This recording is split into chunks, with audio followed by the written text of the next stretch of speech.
The audio you're about to hear was recorded in Anchor. Learn more at anchor.fm. You're listening to Pretty Dece, the bite-sized audio blog about games, comics, movies, and more, featuring news, reviews, opinions, and impressions. So if you're a geek, we hope you think it's Pretty Dece.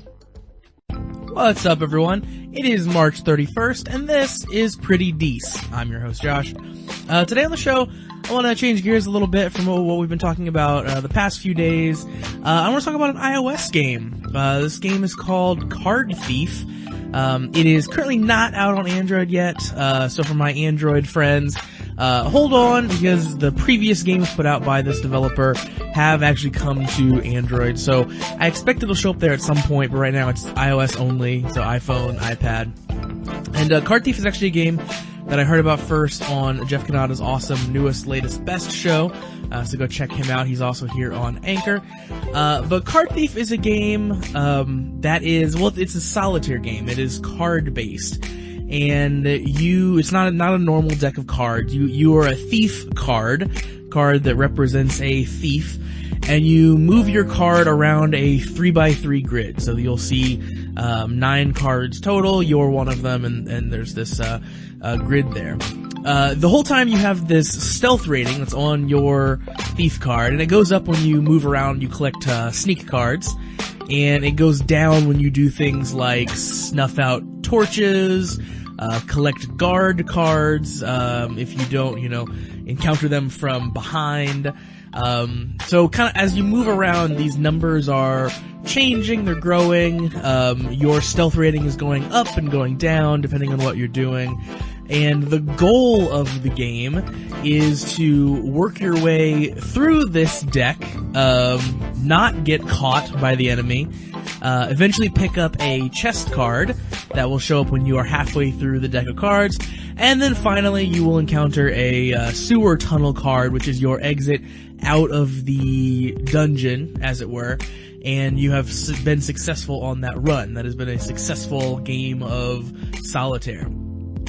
So as you kind of move around, as I said, you are collecting cards, and then those spots are filling in from the deck. So you have to work your way through the entire deck in order for that exit card to show up. In order to use the exit, you have to have already picked up the treasure chest card, which showed up at some point halfway through the deck. And then, as I said, that's a success. So chances are that made 0 sense to you, because the first time I heard it explained, it also made 0 sense to me. But essentially the takeaways are is that it is a variation on solitaire. And the thing here, and kind of my first big knock against the game, is that there are a ton of systems at play in this game. As I mentioned, there are guard cards, there are torches, later on there are dogs, and there are guards that have torches on them, so it's sort of combined. And all of these cards interact in very specific ways and interact with you in very specific ways. So you have to be very methodical as you work your way around the board, and you have to be very, very careful to keep your stealth rating up. And there are lots of things that will adjust your stealth rating or adjust the rating of other cards without you really maybe understanding what's happening if you don't know how all of these systems interplay as you are working around the game. And yeah, as I said, the first big knock against it is, it's not that it's complex. I do like a complex game, and that's one of the reasons I'm really loving Card Thief. But the first big knock against it is that the tutorial where they attempt to teach you these systems is kind of horrible. So when you first drop into the game, they give you a very brief sort of tutorial where it's just kind of pop-up menus, where they're teaching you individual concepts. So like they're teaching you how to move. So they tell you that you move by clicking on cards, and then they let you move around the grid. And then they'll move on, and maybe they'll teach you about what a torch does, that it lights up cards. The problem is that when they let you try out the concept, they're not really putting it in a super good positioning. So they're teaching you one very specific thing, but they're not teaching you it as a whole, as a part of the game. So you don't have a lot of context for what you're doing, why you're doing it. They also don't give you sort of a, this is what we would do in this particular scenario. They just say, hey, go try it, and you don't really know if you're making the right decisions or not, kind of right off the bat. Once I got into the game a little bit and started kind of poking at these systems working together myself, I went back through and reread all of the tutorial pop-ups, and they did make a lot more sense. I got more out of them once I had a little bit of context for how the game worked.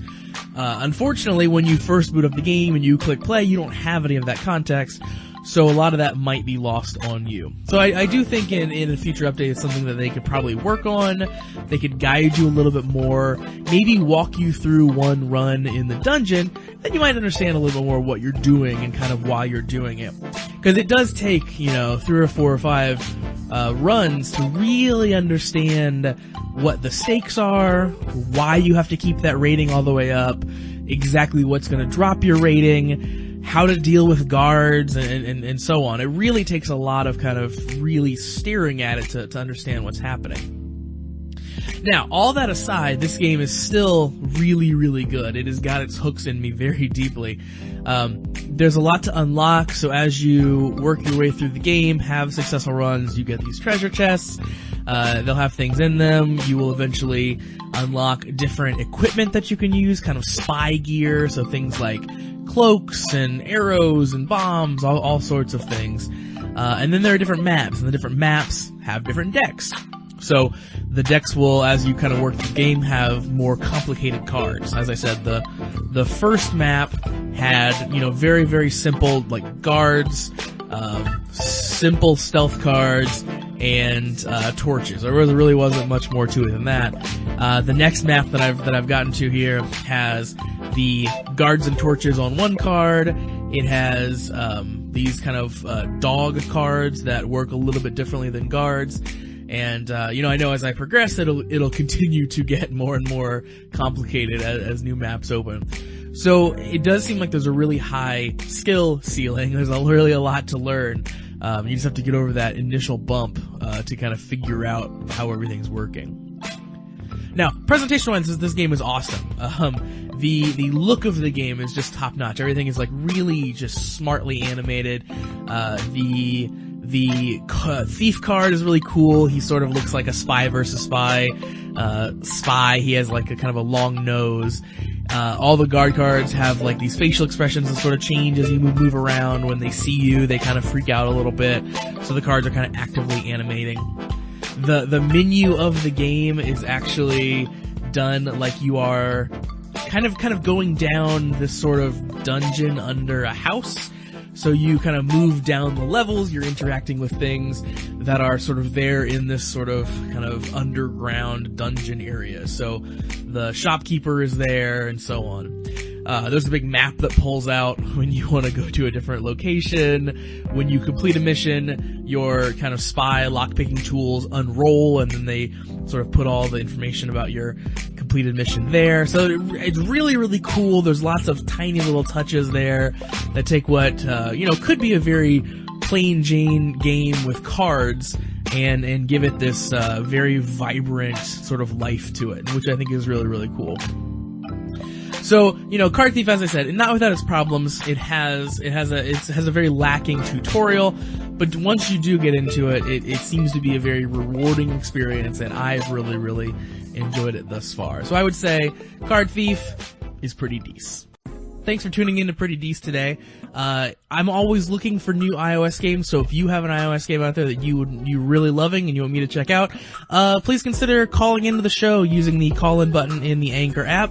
Let me know about it. That's really how iPhone apps like this spread, is word of mouth. So I always love hearing about new games that people are playing. If you like the show here today, like Pretty Dece, and you would like to hear more of the show, you'd like to hear it every day, please make sure that you favorite the show in Anchor. So just click the little star, we'll show up first on your feed, and you'll hear a new episode every single day. Also, if you would like to keep up with the show, listen to kind of past archives of the show that have been out, you can